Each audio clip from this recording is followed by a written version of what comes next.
নমস্কার, সকলে কেমন আছেন? আশা করব সকলেই খুব ভালো আছেন এবং সকলে পুজো খুব ভালো কাটিয়েছেন।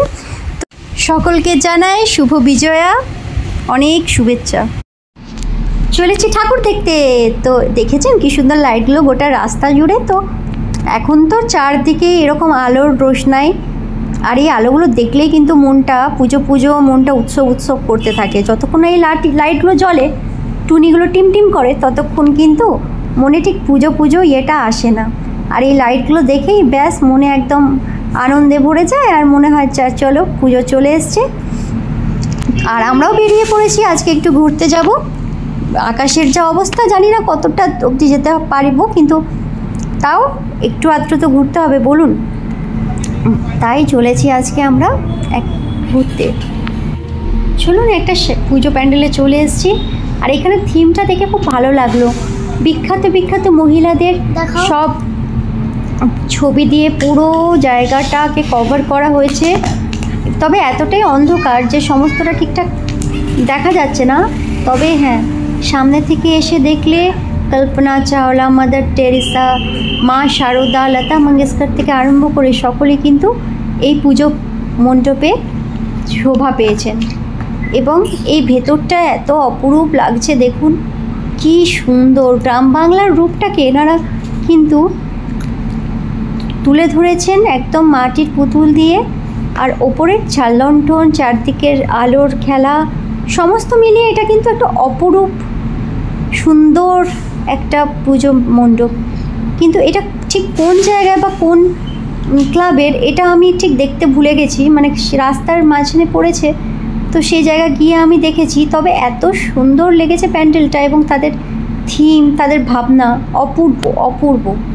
তো এটা হাওড়ার কোনো একটা মণ্ডপের। তো আপনারা যদি কেউ দেখে থাকেন জানাবেন। আর এই যে মা দুর্গার মূর্তি, অপূর্ব সুন্দর মূর্তিটা দেখেছেন কি অপূর্ব। এখানে মা কিন্তু শান্ত রূপে রয়েছেন।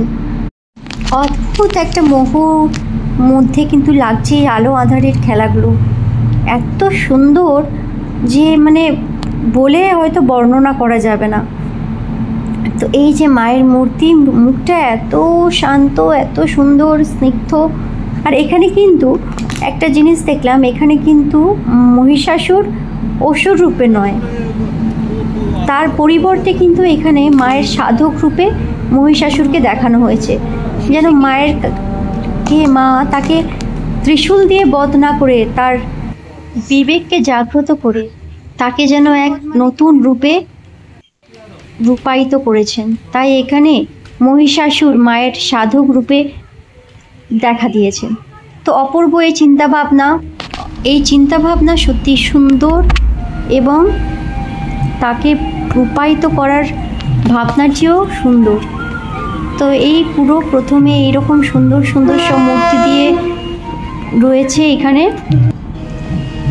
অপূর্ব গ্রাম বাংলার সব চিত্রকে যেন এভাবে ধরা দিয়েছে। কেউ মাখন তৈরি করছে, কেউ মাটির হাঁড়ি তৈরি করছে, কেউ রান্না করছে।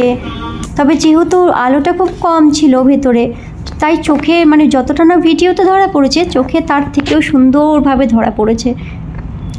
আমার নামটা জায়গাটার মনে পড়ছে না, তবে অবশ্যই যদি মানে জানতে পারি, আপনাদের মধ্যে যারা হাওড়াতে থাকেন তারা যদি দেখেছেন, তাহলে অবশ্যই কিন্তু কমেন্ট করবেন এই প্যান্ডেলটা কোথাকার, এই ঠাকুরটি কোথাকার।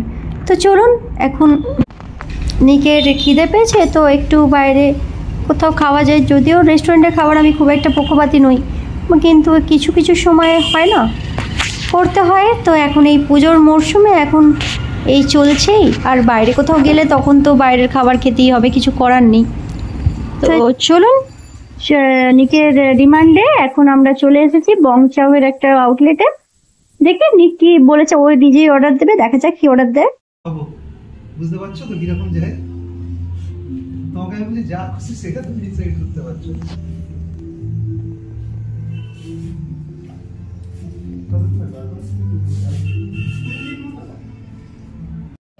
তো এই রেস্টুরেন্টটা কিন্তু ছোটোর মধ্যে খুব সুন্দর, খুব সুন্দর সুন্দর সব চাইনিজ মানে অ্যাটমসফিয়ার এখানে, আর একটা হালকা চাইনিজ মিউজিক চলছে। তো যারা চাইনিজ ফুডের লাভার তারা কিন্তু এখানে মানে ভালোভাবে একটা সময় কাটিয়ে যেতেই পারে। এবং এখানের অ্যাটমসফিয়ারটা দেখলে মনে হবে আমরা অন্য কোথাও চলে এসেছি। তো যাই হোক, এখনও আমাদের চলে এসছে, এবারে চলুন আমরা একটু খেয়ে নিই। তো আমরা এরকমভাবেই এগুলোকে বলছে চাউমিন, বাট এগুলো স্প্যাগেটি মনে হচ্ছে আমাদের।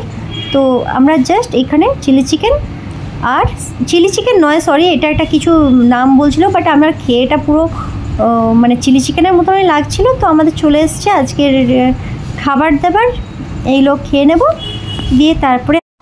তবে যাই হোক, খাবারটা খেতে কিন্তু মন্দ ছিল না। চলুন খাওয়া দাওয়া করে এরপরে আমরা বেরোবো।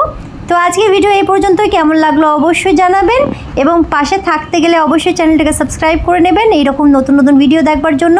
তো আজ তবে আসি, সকলে খুব ভালো থাকবে।